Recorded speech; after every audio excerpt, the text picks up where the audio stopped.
Good morning, everybody. Corey Hughes, Bloody History. Today we're going to continue on with John Armstrong's work on the two Marguerite Oswalds. If you didn't listen to the last episode, stop right here and go back and listen to that before you continue. We're going to pick up right from where we left off. In September of 1960, while Marguerite Claverie Oswald was living and working in New Orleans, the Marguerite Oswald imposter was living in Boyd, Texas, 30 miles northwest of downtown Fort Worth. The FBI now had reports that placed Marguerite Claverie Oswald working at Gold Rings and Krieger's department store in 1960. At the same time, the FBI had reports that the Marguerite Oswald imposter was living in Boyd, Texas. The FBI intentionally failed to secure employment records from Gold Rings and Krieger's department stores and failed to interview management and coworkers. They failed to obtain canceled payroll checks from Gold Rings and Krieger's, as well as federal and state income tax records for Mrs. Oswald from the state of Louisiana and the IRS. The FBI clearly had failed to conduct an honest investigation concerning Marguerite Claverie Oswald's employment in Fort Worth and New Orleans from 1956 through 1961. Because those records would have conflicted with the Marguerite Oswald imposter's various residences and employment in New Orleans and Texas at the same time. FBI agents thoroughly investigated Marguerite Claverie Oswald's employment from the early 1940s through the mid-1950s. They interviewed employers, coworkers, and determined beginning and ending dates of her employment.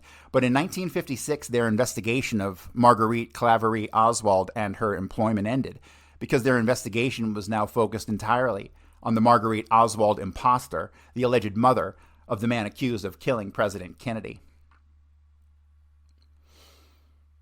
All right. And then Armstrong has a document here. It's an FBI document. It's also Commission Exhibit number 1150. It is the records of the First National Bank of Fort Worth, and it reflects the following information. And it's got a whole bunch of addresses here, and I think, and it has mostly incorrect addresses, I believe. Let me read this. The FBI report above is a good example of how the backgrounds of Marguerite Claverie Oswald and the Marguerite Oswald imposter were merged. Why does this FBI report dated 12/13/63 only list Marguerite Claverie Oswald's address as 7408 Ewing from 1948 to 1952, and not a single address from Fort Worth from 1956 through 1960? Why does this report list her employment at National Bankers Life Insurance in 1950 to 52, and not one of the companies in Fort Worth listed below from 1956 through 1960?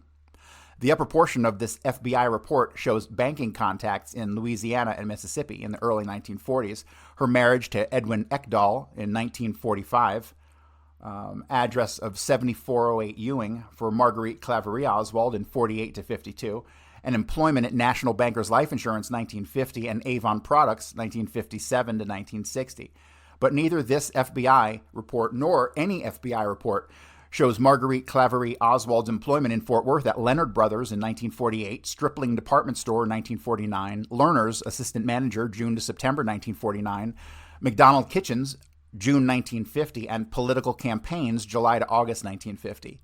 Marguerite Claverie Oswald's employment in New York City at Lerner's from October 1952 to February 1953, Martin's Department Store, Brooklyn, February 1953 to May 1953, Lady Orva Hosiery, May 53 to December 26, 1953, was virtually ignored. In New Orleans, Marguerite Claverie Oswald worked at Burt's Shoe Store, February 53 to November of 54, Chandler's Shoe Store, November 54 to 1955, Krieger's Department Store, 1955, but not a single FBI report nor employment record from any of these stores exists. The FBI did, however, report that the Marguerite Oswald imposter worked for a few months at Dolly's Shoe Store on Canal Street in 1955 and interviewed the company accountant. From 1955 forward, the FBI focused their investigation and reports on the Marguerite Oswald imposter. From 1955 onward, the FBI intentionally failed to contact any company where Marguerite Claverie Oswald had been employed, because one or more high-level FBI officials apparently became familiar with the Marguerite Oswald imposter. After 1955, all records and information relating to Marguerite Claverie Oswald had to disappear.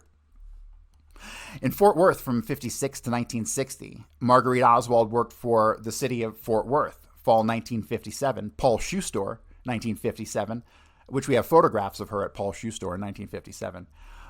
Clyde Campbell's Men's Store, spring 1957, Family Publications 1958, and Cox's Department Store 58 to 59. The FBI intentionally failed to obtain payroll records from any of these companies for Marguerite Oswald. In New Orleans, 1960 to 61, Marguerite Oswald lived and worked at Krieger's and Goldring's department stores. The FBI intentionally avoided securing employment and financial records from these stores for Marguerite Claverie Oswald because they knew Marguerite Oswald imposter was living in a small rural town north of Fort Worth. The upper portion of this FBI report shows information about Marguerite Oswald, while the lower portion of this FBI report shows only the addresses for the Marguerite Oswald imposter. The FBI report is a good example of blending these two women into one Marguerite Oswald. When researchers look closely at the work history of Marguerite Oswald imposter, they find that during most of her life she was unemployed. She was unemployed in 1947 while living in Benbrook and did not have a car. There's no record of her employment in Fort Worth from 47 to 51 or in New York from 52 to 53. There's only one record of her employment in New Orleans from 54 to 56, and that was only for a few months working at Dolly Shoe. And in Fort Worth, there was only one record of her employment at King Candy Company in 1958, which lasted a few weeks until the jar mysteriously fell on her head. In October and months after, the Marguerite Oswald imposter and Harvey were living in the Hotel Senator in New Orleans. In 1957, this hotel would be considered a 3 to 4 star hotel. How this unemployed woman could afford rent in a New Orleans upper scale hotel remains unknown. In 1959, Russian-speaking Harvey Oswald was in the Marine Corps in Santa Ana, where he constantly spoke Russian and talked about Cuba, Castro, and communism in preparation for his upcoming defection to the Soviet Union. In September, Harvey Oswald was discharged from the Marines, secured passage on a boat to Europe, and obtained a visa to enter the Soviet Union. A month later, after his defection became public, the press focused their attention on his mother, the Marguerite Oswald imposter, who was living in Fort Worth, while the real Marguerite Oswald was living in New Orleans.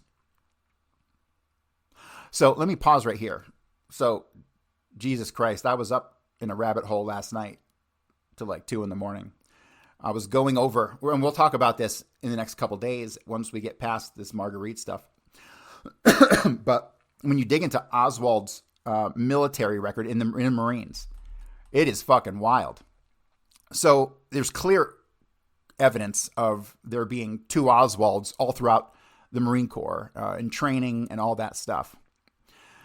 So what it appears will happen is that sometime around 1957, after Oswald gets out of, he does his like boot camp training and stuff, and he's paired up with a guy basically through September of 1957, right? He joins in October 56, and through September of 57, basically a year, he is basically gone to 3 or 4 places around the country for training with the same other Marine, right? Who testifies and gives statements to the FBI later on that the alleged record of Oswald that they talk about on the news completely conflicts with what Oswald actually did, right? But we'll get to that in the next couple of days.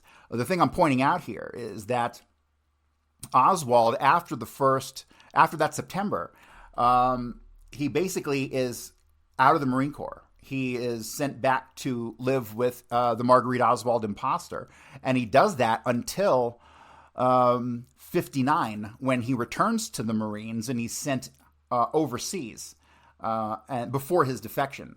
So what you end up with is a whole bunch of testimony from numerous people, including a guy named Palmer McBride, who place Oswald, that we know is Oswald, the Oswald who was arrested on November 22nd. They have him back here working at the Pfister Dental Lab and a couple other places, and living at Hotel Senator, all during a time when we have the actual record of Lee Harvey Oswald still working in Atsugi, Japan, right? So there's about, I'd say at least a year to a year and a half, maybe longer, of contradictory records of Oswald working in America, while Lee Harvey Oswald is overseas with a clear-cut documented work history in the Marines. So, yeah, we're going to get to all that stuff in the next couple of days. It's fascinating. I was up super late last night reading it because I'm trying to put together so all the mystery stuff that goes on with the Kennedy assassination. Everyone assumes it's going to uncover the fact that certain people were in Dallas, certain people were involved with the assassination, who the CIA swears were not. But I'm starting to think that many of the actions of the Warren Commission, as demonstrated by John Armstrong pretty clearly, is that they show that they knew about this duplicate Oswald scheme. Dulles most certainly knew. And the investigation by the Warren Commission seemingly was steered around this previous, what had to have been a CIA operation. I mean, Dulles seemed to know everything. And Dulles knew exactly when to steer the investigation in certain directions. So when I look at all the stuff that people think they're withholding documents today that will show that the CIA killed Kennedy or whatever, right? You know, we all know David Morales was involved and whatnot. But no, I think that really what the ultimate secret is what Armstrong stumbled upon, and it's this dual Oswald operation, which absolutely beyond all shadow of a doubt proves that he was a CIA operative or naval intelligence, because they were seemingly working together on this.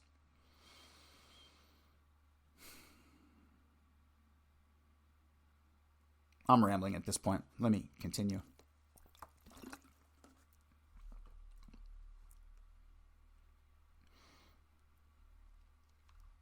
Damn it, where did I leave off? The Marguerite Oswald imposter switched identities with Marguerite Claverie Oswald. He has a picture here of the short, heavy-set Marguerite.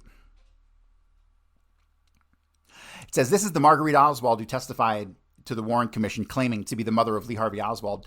She was, however, an imposter. This woman was not the mother of this mother was not the mother of Lee Harvey Oswald,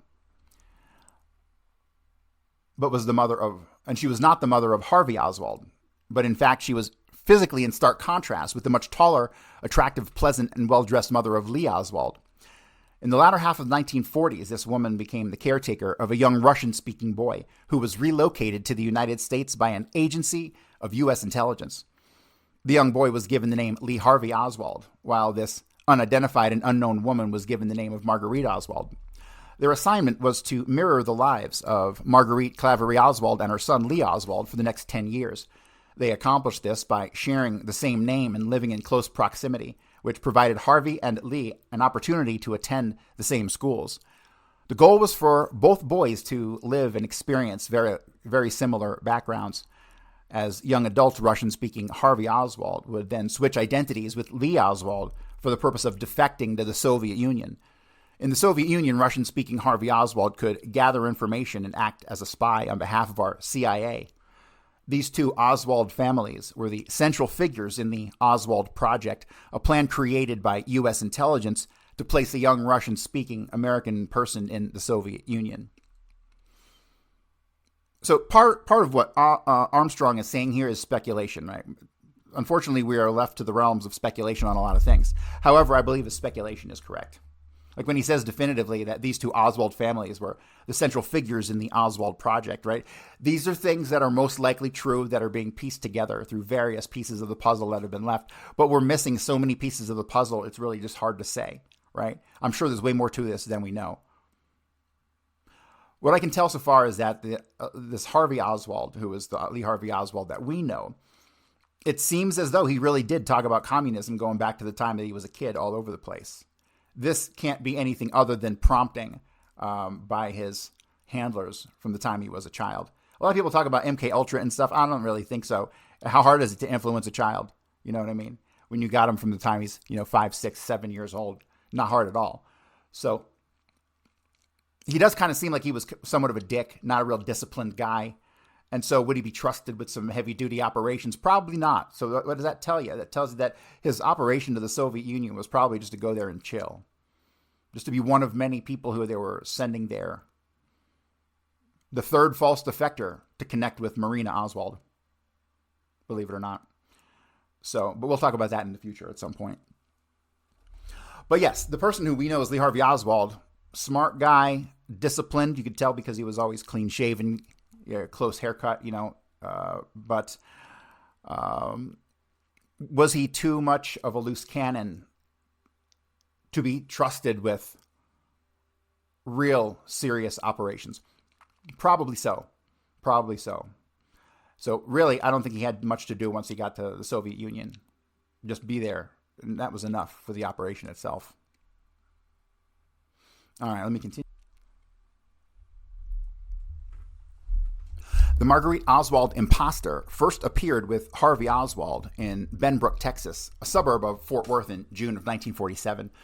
They moved into a small house at 101 San Saba that was recently purchased by the real Marguerite Oswald, who was then living with husband Edwin Ekdahl at 1505 8th Avenue in Fort Worth, 7 miles distant. I met and visited with Georgia Bell on numerous occasions in 1995. Georgia was 83 and still living in the home that she and her husband built in 1947 at 100 San Saba, directly across the street from 101 San Saba. Georgia remembered the short, heavy-set Marguerite Oswald imposter very well. She said Marguerite had a young son, did not have a car, did not have a job, and occasionally worked as a practical nurse. Georgia said that Marguerite often had male visitors who arrived by car. Georgia often purchased groceries for Mrs. Oswald, while neighbor Lucille Hubbard would on occasion drive Mrs. Oswald to her former residence at 2220 Thomas Place to pick up clothes. That's the residence right across from Stripling Junior High. Georgia said that Mrs. Oswald left around Thanksgiving 1947, and the small house was then rented to a family named Charbonneau. Georgia Bell lived inside at 100 San Saba for the next 49 years and knew all of her neighbors very well. The owner of this property, Marguerite Oswald, continued to rent 101 San Saba for the next 4 years. Georgia recalled that when a neighbor's house burned down, the neighbor moved into 101 San Saba. The neighbor was Otis Carlton, who eventually purchased the home from Marguerite on November 6, 1951. In the fall of 1952, the Marguerite Oswald imposter and Harvey Oswald were living in New York City, where, according to New York City school records published by the Warren Commission, Lee Harvey Oswald very briefly attended the Trinity Lutheran School and then briefly attended Public School 117. In January of 1953, while Harvey and the Marguerite Oswald imposter were living in the Bronx, there are indications of CIA involvement. The House Un-American Activities Committee had a file that made reference to a Mrs. M. Oswald in New York City that originated from a CIA Office of Security file. This CIA file contained references to 1941, Nazis, and New Jersey. Judge John Thunheim of the Assassination Records Review Board wrote to Henry Hyde and requested the HUAC file, but his request was denied. In February 1953, John Pick and his family were invited to dinner at the Oswald apartment. This was the last time Pick would see his brother for 9 years. 9 years later, in 1962, Pick was invited to Thanksgiving dinner at Robert Oswald's home, where he met the Russian-speaking Harvey Oswald. Pick told the Warren Commission, quote, "The Lee Harvey Oswald I met in November of 1962, Thanksgiving, was not the Lee Harvey Oswald that I had known 10 years previous in New York." When the Warren Commission showed John Pick photographs of Harvey Oswald taken in 1953, 1957, and 1963, he refused to identify these photos as his brother. Harvey Oswald's caretaker, the Marguerite Oswald imposter, was not invited to Thanksgiving dinner. Why not? Because John Pick and his wife would have immediately known this woman was not Pick's mother. Robert Oswald, however, most certainly knew that the Russian-speaking Harvey was not his brother. In June of 1956, while Lee Oswald was still working for Tujagues in New Orleans, Robert Oswald moved into an upstairs apartment at 4936 Collinwood with Harvey and the Marguerite Oswald imposter. For the next 6 months, Robert was with Harvey every day and was able to learn about his background, the schools he attended, previous jobs where he had lived. A few years later, the Harvey Oswald defector to Russia, Robert was able to answer news reports questioned relating to his brother Harvey's background. In 1964, however, Robert was questioned intensely by the Warren Commission attorneys. Sometimes he unwittingly provided information about Harvey's background that conflicted with Lee's background. On one occasion, thanks to former CIA Director Alan Dulles, Robert was able to avoid questions relating to 1947, the year in which Harvey was living at 101 San Saba in Benbrook, while Lee was living at 1505 8th Avenue in Fort Worth. Harvey Oswald failed to attend either Trinity or PS 117 regularly. He was adjudged truant and placed in youth house in the spring of 1953. The photo below on the left, taken in 1952, shows the tall 5'2" husky, well-built Lee Oswald. 1 year later, in 1953, New York City school records recorded a height of 5'4". The same year, 1953, the photo on the right was taken of the short 4'6", thin Harvey Oswald at the Bronx Zoo. The Marguerite Oswald imposter was the caretaker of Harvey Oswald from 47 through his enlistment in the Marine Corps. And I'm going to apologize. I said I would put the link to this article in the last show notes, and I didn't do it. But I promise, if you're hearing this, you should look down at the notes, and it'll probably be there. Hopefully.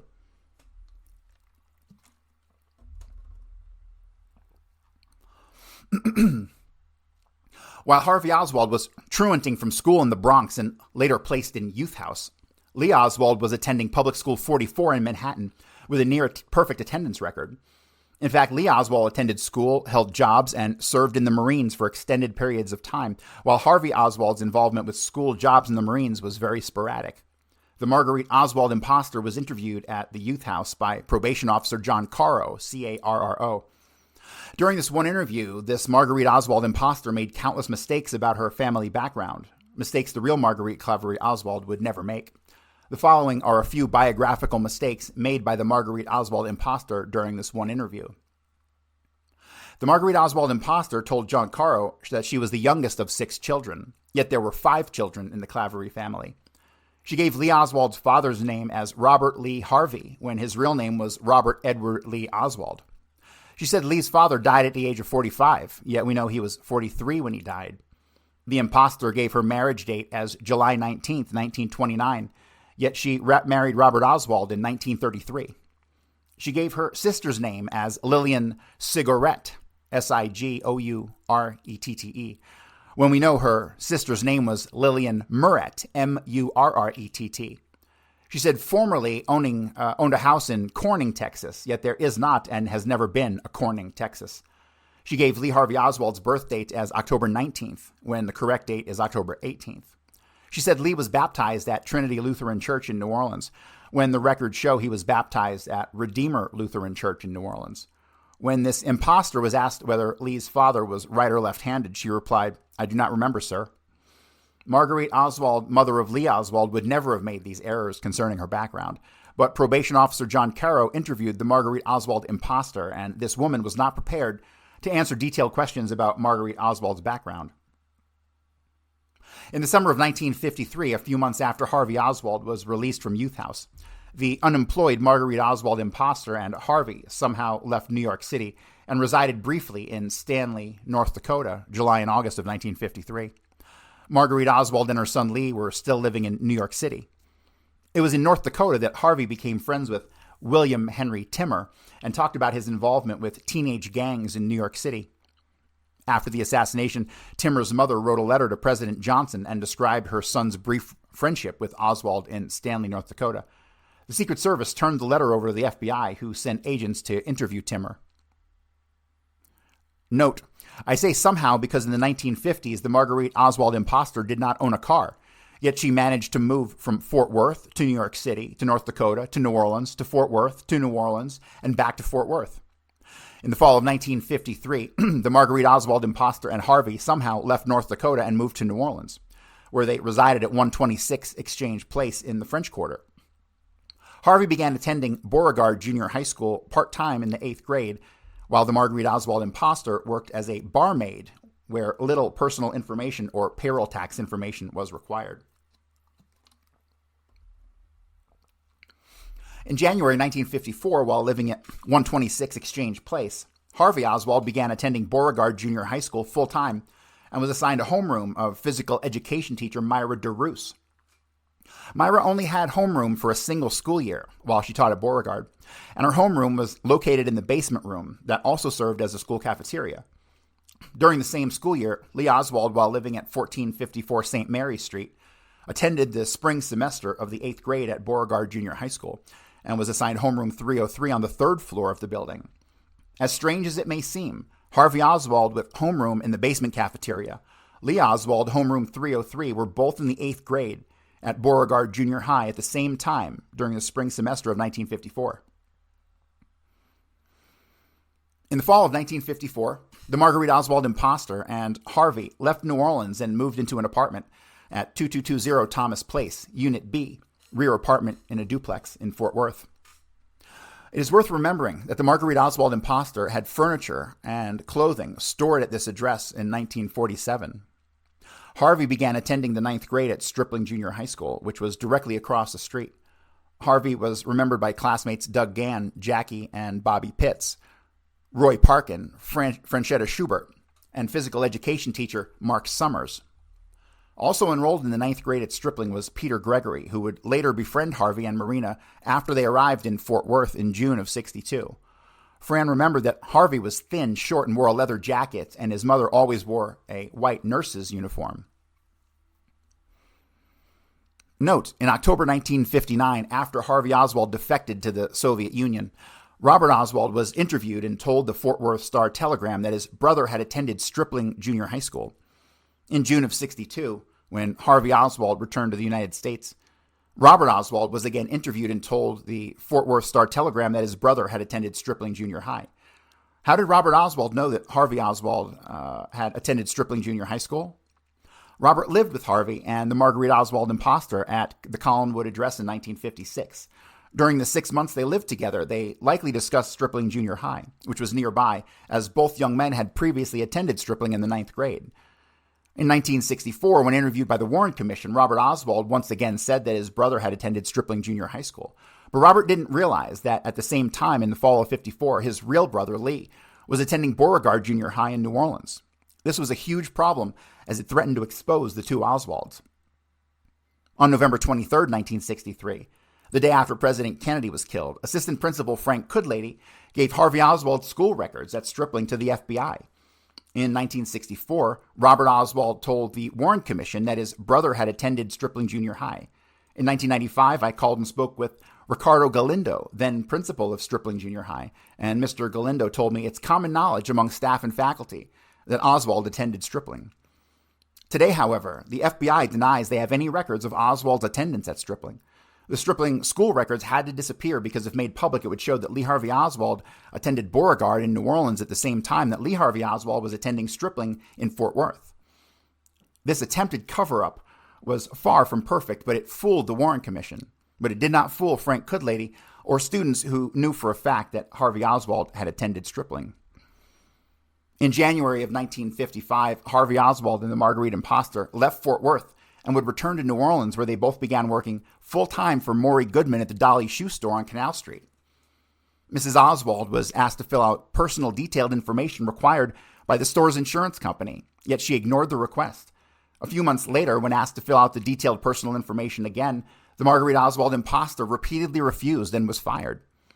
Newly hired store manager Louis Marzal recalled that after Oswald's employment was terminated at Dolly Shoe Store, he saw her working as a barmaid at the Tradewinds Bar on Decatur Street in New Orleans. The photo on the left here is of Marguerite Oswald imposter in 1954. She has extremely downward slanting eyebrows.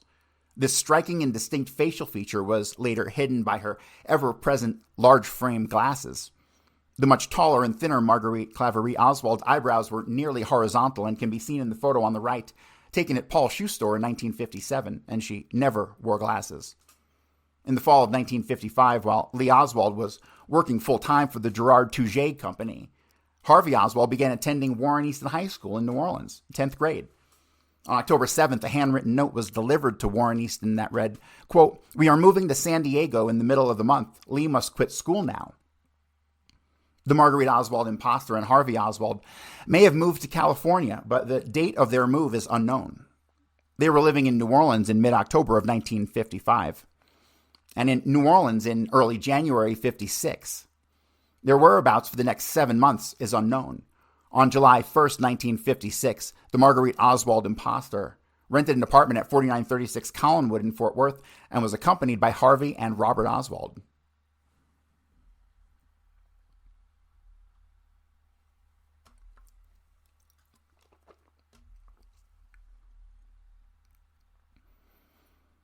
In October of 1963, Harvey Oswald was interviewed by the Texas Employment Commission worker Laura Cottrell. Aha, all right, let me pause right here.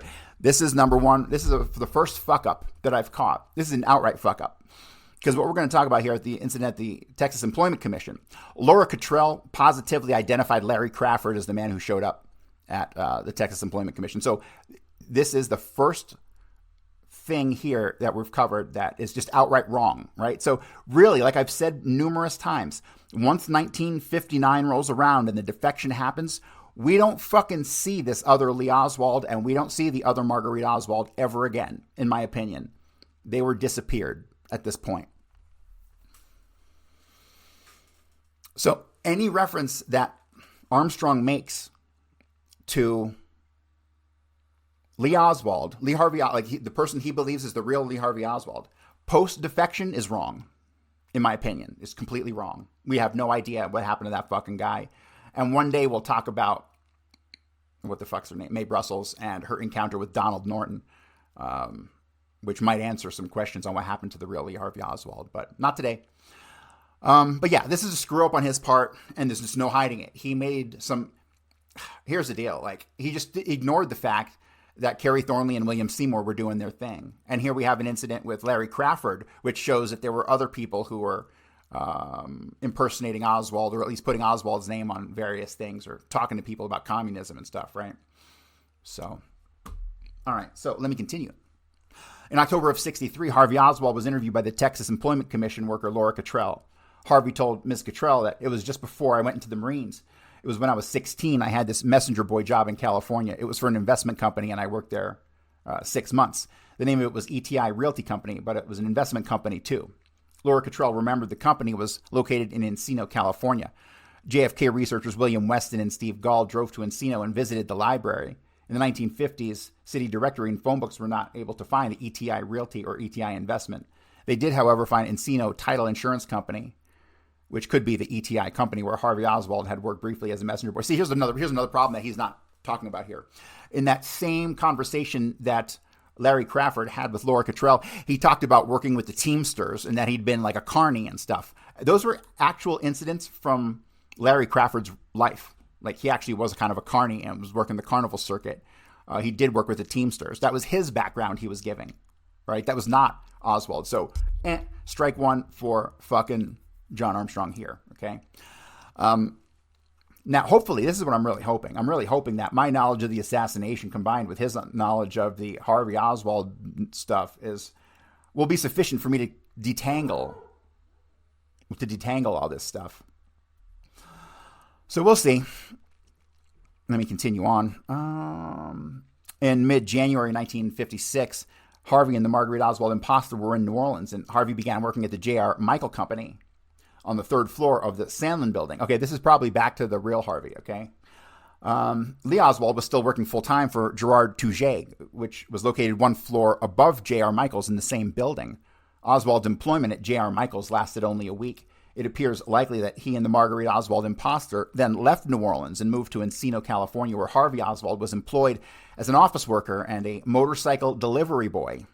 You see now, no, he was not.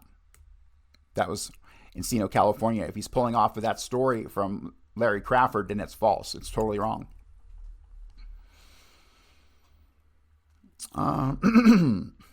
6 months later, July 1st, 1956, the Marguerite Oswald imposter and Harvey arrived in Fort Worth and rented an apartment at 4936 Collinwood. So he's trying to fill in that gap that he can't account for. But no, that's wrong. Note, on April 28th, 1961, FBI agent John Fain interviewed Mrs. Taylor. Mrs. Taylor told Fain she rented an apartment partly furnished to Mrs. Oswald and her son Lee and Robert on July 1st, 1956. She said Lee Harvey Oswald left the apartment when he enlisted in the Marine Corps in October of 56. Robert left the apartment when he married Vada Mercer in November. Mrs. Oswald then lived alone in the apartment until May 1st, 1957. We have a background document here. Okay, remember, in the official story, The Collinwood address, I don't believe, is part of the official story, if I'm not mistaken. I might be wrong. All right, there's a document here. Let me see what it says.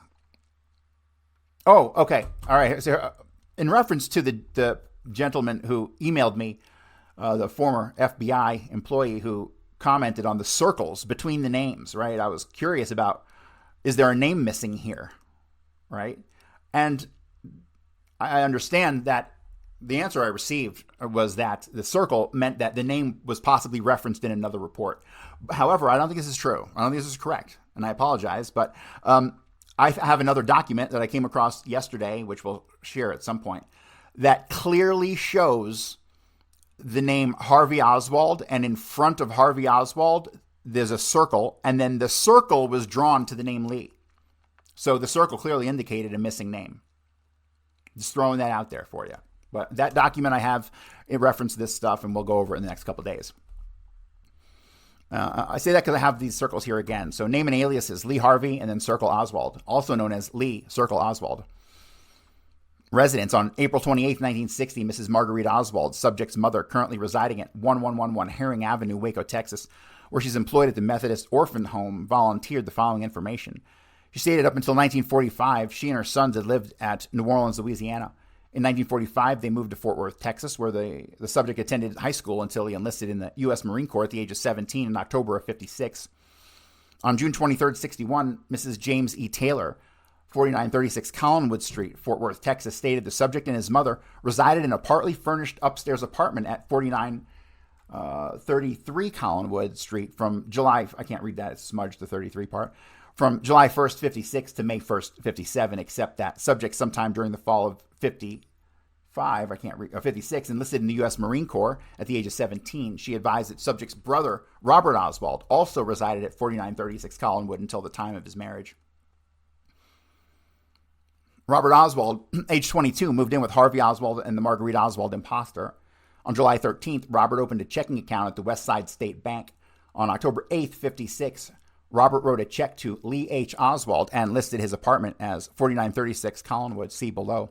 Robert was dating Vada Mercer, who he would marry 5 months later in November of 56. But prior to their marriage, he never introduced Vada to the Marguerite Oswald imposter or to Harvey Oswald, probably because they were not his blood relatives. Note, in the author's opinion, it was during this time, while living in the apartment with Marguerite Oswald imposter and Harvey Oswald, that Robert Oswald learned Harvey had attended the nearby Stripling Junior High School. After Harvey Oswald defected to the Soviet Union, Robert Oswald told news reporters that his brother had attended Stripling High School. 4 years later, in 64, Robert Oswald told the Warren Commission that his brother had attended Stripling also. Robert Oswald did not realize that when Harvey Oswald attended Stripling, his real brother was attending Beauregard. On July 31st, 1956, Marguerite Claverie Oswald quit her job at Gold Rings in New Orleans. Lee Oswald, after working 1 year at Tujagues, told Supervisor Frank De Benedetto that he was quitting in order to join the Marine Corps. According to John Pick, Robert Oswald drove to New Orleans, picked up his mother, Marguerite Oswald, and his brother, Lee, and drove them back to Fort Worth. Marguerite rented apartment number 3 at 3830 West 6th, where she lived for the next 2 years. This address was given to the Marine Corps, to the Red Cross, to the Fort Worth Retail Credit Merchants Association, and appeared in the Fort Worth City Directory. A neighbor, Lee McCracken, remembered that Lee Oswald visited his mother on 2 occasions when on leave from the Marines and stayed in the apartment with her about 2 weeks each time. On September 6th, Harvey Oswald, while living with Robert Oswald and the Marguerite Oswald imposter at Collinwood, enrolled as a sophomore in Arlington Heights High School. 3 weeks later, on September 28th, Harvey dropped out of Arlington Heights. On October 3rd, he wrote a letter to the Socialist Party of America and asked if there was a branch in the area that he could join. A few days later, on October 8th, Robert Oswald wrote a check to Lee Harvey Oswald for the amount of $10. On the check, Robert wrote his current address and phone number. This is very important because while Robert was living at Collinwood with Harvey Oswald and the Marguerite Oswald imposter, his mother, the real Marguerite, was living in a nearby apartment, number 3, at 3830 West 6th. Note, it is worth remembering that Robert told the Warren Commission that he took the photo of young Harvey Oswald at the Bronx Zoo in 1953. 2 years later, in July of 55, Robert lived with his mother, Marguerite Oswald, and his brother, Lee Oswald, at 126 Exchange Place in New Orleans for 1 week. And a year later, in summer of 56, Robert Oswald drove his mother and brother, Lee, from New Orleans to Fort Worth, where they rented an apartment at 3830 West 6, number 3. At the same time, June through November of 56, Robert Oswald was living with Harvey Oswald and the Marguerite Oswald imposter at the Collinwood address. Gosh, Robert Oswald, how duplicitous, right? On May 29th, 1957, the unemployed Marguerite Oswald and the short, heavy-set imposter was still living in Mrs. James Taylor's apartment building at 4936 Collinwood. On the same day, the tall Marguerite Oswald, residing at 3830 West 6, applied for employment at Leonard's department store. The Retail Merchants Credit Association, at the request of Leonard's, reported the following information. Marguerite Oswald was living at 3830 West 6 in Fort Worth. That Marguerite Oswald had been employed at Clyde Campbell's men's store for the past 2 months, and the previous addresses listed were 7408 Ewing, 2300 Willing Street, and 1505 8th Avenue. It's important to understand the significance of these addresses. In 1947, when Marguerite Claverie Oswald was living with Mr. Ekdahl at 1505 8th Avenue in Fort Worth, the short, heavy-set Marguerite Oswald imposter was living at 101 San Saba in Benbrook, Texas, unknown to the Retail Merchant Credit Association. In May of 57, when the tall Marguerite Oswald was living in apartment number 3 at 3830 West 6th Street, Fort Worth, the short, heavy-set Marguerite Oswald imposter was living at 4936 Collinwood in Fort Worth, unknown to the Retail Merchants Credit Association. The tall Marguerite Oswald was employed continuously as a saleslady in the clothing and shoe store in both New Orleans and Fort Worth. She had bank accounts, was known to credit bureaus, and owned properties in New Orleans, Fort Worth, Dallas, and Benbrook. She had a good reputation and had a habit of residing in a particular location for a long time. Prior to November 22nd, 63, the short, heavy-set Marguerite Oswald imposter, however, never owned a single property, had a terrible reputation, sporadically worked off the books, and as a practical nurse or a caretaker, continuously and frequently moved from one-room apartment to another. Never had a bank account, never had a phone number, never even established a credit history, and was almost always paid in cash, with the exception when she worked for Dolly's Shoe Store in New Orleans. In the 1950s, the short, heavy-set Marguerite Oswald imposter lived a very discreet and secret life and was unknown to the Retail Merchant Credit Association. On May 1st, 1957, the Marguerite Oswald imposter left 4936 Collinwood, but owed her landlady for unpaid utility bills. On 3 separate occasions, Mrs. James Taylor, her landlady, drove to 1031 West 5th, where the Marguerite Oswald imposter was living, but she always refused to pay the utility bills. It's worth noting that from 1947 through early 1962, the Marguerite Oswald imposter did not own a car and was not known to drive. How was she able to travel, pay expenses, to move from Fort Worth to New York, to Stanley, North Dakota, to New Orleans, to Fort Worth, to California, to New Orleans, to Fort Worth remains unknown. How she was able to move from one address to another in New Orleans, several addresses, and to Fort Worth, over a dozen addresses, and small towns, several addresses in North Texas remains unknown. In the fall of 1957, the unemployed Marguerite Oswald imposter left Fort Worth, traveled to New Orleans, and moved into the Hotel Senator. How is this unemployed woman able to afford a relatively expensive hotel month after month remains unknown. Harvey Oswald, after attending aviation electronics school in Memphis with fellow Marine Alan Feld, may have briefly lived in Yellow Springs, Ohio. Sergeant Donald Swartz of the Intelligence Unit of Columbus, Ohio Police Department had information that Oswald had briefly attended classes at Antioch College, also attended by Ruth Payne. In late September, 17-year-old Harvey Oswald was living with the Marguerite Oswald imposter at Hotel Senator on Dauphine Street in New Orleans. Harvey began working at the Pfister Dental Lab directly across the street, where he met coworker Palmer McBride. Linda Faircloth, who in 1998 was president of the Pfister Dental Lab, spoke with the owners and employees of Pfister's when Harvey Oswald was employed there. Linda was told that Oswald delivered the company's dental products to customers with his motorbike. Readers may remember that Harvey Oswald told Texas Employment Commission intake officer Laura Cottrell that he had worked in California as a motorcycle delivery boy. Remember, that's false. On October 4th, 57, Harvey and Palmer McBride were together and discussed the Russian launching of Sputnik, the first satellite orbit on the globe. On October 12th, Harvey and Palmer attended the Boris Godunov Opera in New Orleans, where McBride's father worked as an usher. During the Christmas holidays of 1957, Harvey Oswald attended the first several meetings of the New Orleans Amateur Astronomy Association with his friend and coworker, Palmer McBride. At the same time, the Marguerite Claverie Oswald, the mother of Lee Oswald, was still working at Paul's shoe store in Fort Worth. She's pictured at a photo that was taken during the Christmas holiday, 1957, of the store employees. Her son Lee Oswald was in the Marine Corps in Japan. In early 1958, Oswald accompanied Palmer McBride to his home one evening.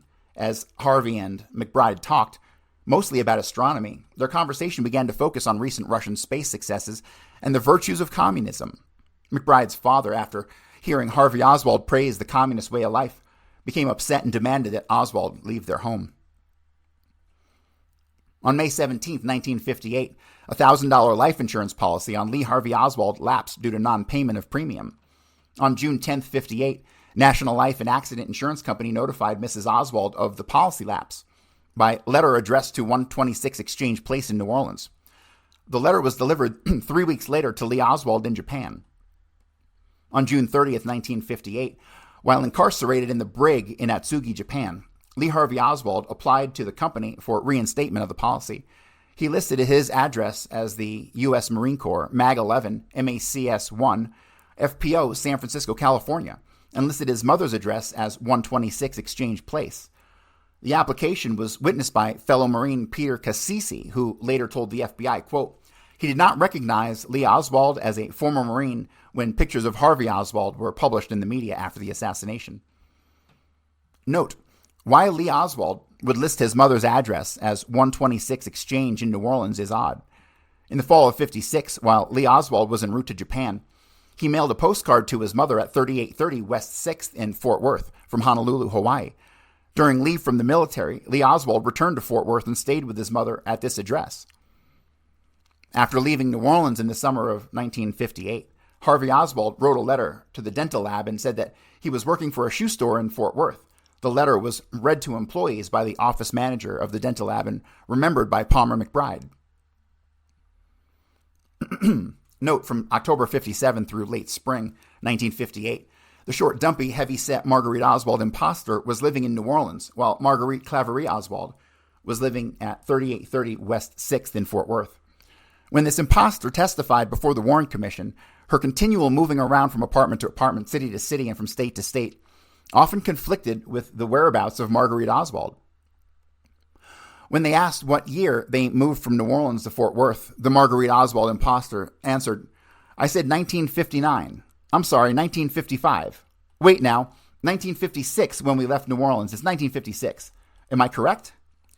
Former CIA Director Allen Dulles quickly intervened to resolve Marguerite's memory lapse and said, I think you moved to Fort Worth with Lee in September of 56. In reality, after Harvey Oswald dropped out of the Warren Easton High School in October of 55, the whereabouts of the imposter and Harvey is unknown until July 1st of 1956, when they moved into the Collinwood address with Robert.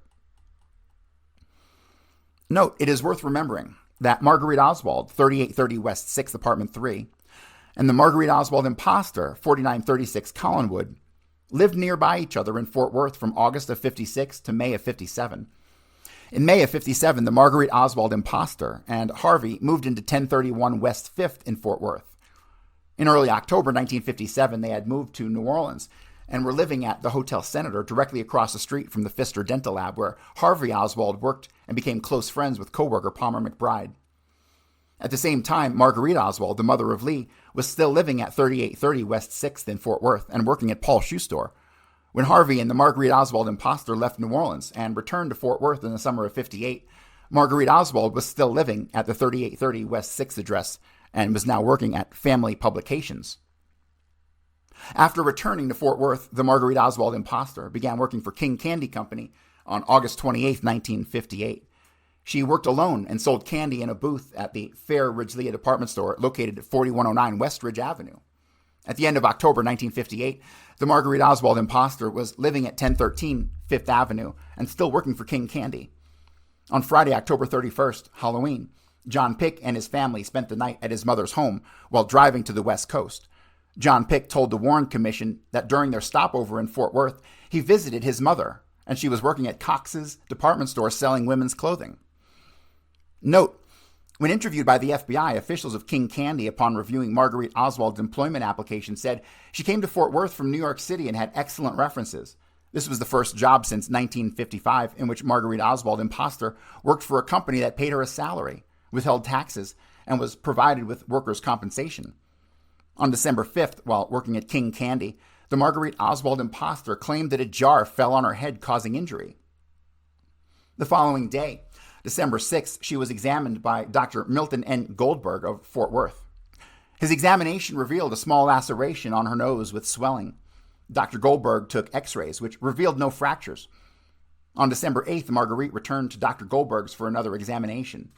She returned again on December 29th and complained of headaches and pain in her neck. Dr. Goldberg x-rayed her cervical spine, which revealed no fractures, and told Marguerite that she had suffered no partial or permanent disability. 3 days later, on December 11th, the King Candy Company filed an employer's first report of injury with the Industrial Accident Board of Texas. The probable length of disability, as listed on the report, was 1 week.